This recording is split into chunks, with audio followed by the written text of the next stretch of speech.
بسم اللہ الرحمن الرحیم۔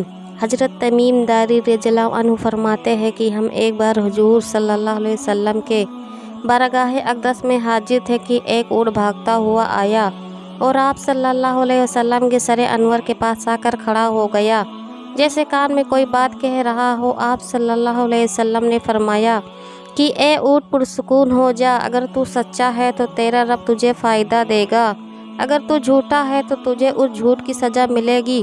جو ہماری پناہ میں آ جاتا ہے اللہ تعالیٰ بھی اسے امان دے دیتا ہے، اور ہمارے دامن میں پناہ لینے والا کبھی نامراد نہیں ہوتا۔ ہم نے عرض کیا کہ یا رسول اللہ صلی اللہ علیہ وسلم، یہ اونٹ کیا کہتا ہے؟ آپ صلی اللہ علیہ وسلم نے فرمایا اونٹ کے مالکوں نے اسے ذبح کر کے اسے کھا لینے کا ارادہ کر لیا تھا تو یہ ان کے پاس سے بھاگ آیا ہے، تمہارے نبی صلی اللہ علیہ وسلم سے مدد مانگی ہے۔ ہم سب ابھی گفتگو میں مشغول تھے کہ اس اونٹ کے مالک بھاگتے ہوئے آئے۔ اونٹ نے ان کو آتے ہوئے دیکھا تو دوبارہ حضور صلی اللہ علیہ وسلم کے سر مبارک کے پاس کھڑا ہو گیا۔ اب آپ صلی اللہ علیہ وسلم کے پیچھے چھپنے لگا۔ ان کے مالکوں نے عرض کیا کہ یا رسول اللہ صلی اللہ علیہ وسلم، یہ ہمارا اونٹ ہے، 3 دن سے ہمارے پاس سے بھاگا ہوا ہے اور آج یہ ہمیں آپ کی خدمت میں ملا ہے۔ اس پر آپ صلی اللہ علیہ وسلم نے فرمایا یہ میرے سامنے شکایت کر رہا ہے کہ یہ تمہارے پاس کئی سال تک پلا بڑھا، جب موسم میں گرما آتا ہے تو تم گھاس اور چارے والے علاقے میں اس پر سوار ہو کر جاتے، اور جب موسم میں سرما آتا ہے تو تم اسی پر بیٹھ کر گرم علاقوں کی طرف جاتے۔ اب جب کہ اس خستہ حال کی عمر میں پہنچ گیا ہے تو تم اسے ذبح کر کے اس کا گوشت کھا لینے کا ارادہ کر لیا ہے۔ انہوں نے عرض کیا کہ خدا کی قسم یا رسول اللہ صلی اللہ علیہ وسلم، یہ بات بالکل اسی طرح ہے جس طرح آپ نے فرمایا۔ اس پر حضور صلی اللہ علیہ وسلم نے فرمایا ایک اچھے خدمت گزار کی اس کے مالکوں کی طرف سے کیا یہی سزا ہوتی ہے؟ تو وہ عرض گزار ہوئے کہ یا رسول اللہ صلی اللہ علیہ وسلم، اب ہم نہ اسے بیچیں گے اور نہ اسے ذبح کریں گے۔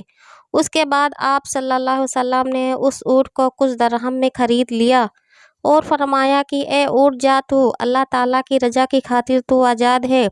اس اونٹ نے حضور صلی اللہ علیہ وسلم کے سر مبارک کے پاس اپنا منہ لے جا کر کوئی آواز دی تو آپ صلی اللہ علیہ وسلم نے فرمایا آمین۔ اس نے پھر دعا کی تو آپ صلی اللہ علیہ وسلم نے پھر فرمایا آمین۔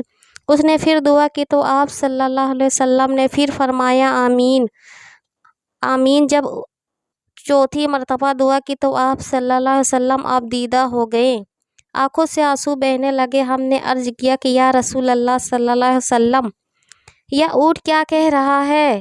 آپ صلی اللہ علیہ وسلم نے فرمایا اس نے پہلی دفعہ کہا اے نبی، اے مکرم، اللہ آپ کو اسلام اور قرآن کی طرف سے بہترین جزا عطا فرمائے۔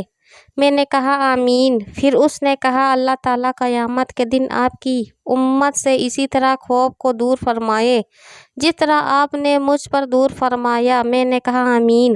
پھر اس نے دعا کی کہ اللہ تعالیٰ دشمنوں سے آپ کی امت کو خون کو اسی طرح محفوظ فرمائے جس طرح میرا خون محفوظ فرمایا۔ اس نے پھر کہا اللہ تعالیٰ آپ کی خدمت کے درمیان جنگ جدا نہ ہونے دے۔ یہ سن کر رونا آ گیا کیونکہ یہی دعائیں میں نے اللہ تعالیٰ سے مانگی تھی۔ پہلی 3 دعا قبول فرما لی لیکن آخری دعا سے منع فرما دیا۔ جب جبریل علیہ السلام نے اللہ تعالیٰ کی طرف سے مجھے خبر دی کہ یہ میری امت آپس میں جنگ کر کے فنا ہوگی، جو کچھ ہونے والا ہے قلم اسے لکھ چکا ہے۔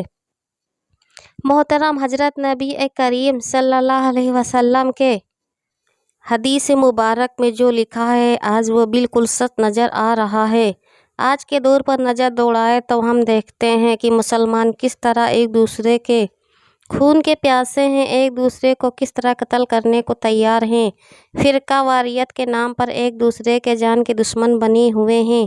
جتنا نقصان مسلمان کا کیا ہے اتنا شاید کافروں نے مسلمان کا نہیں کیا۔ ہمیں چاہیے کہ ہم اللہ تعالیٰ کی رسی کو مضبوطی سے تھام لیں، فرقہ واریت کو ختم کرے، ایک امت بن جائے اور آپس کی نفرتوں کو ختم کر دیں۔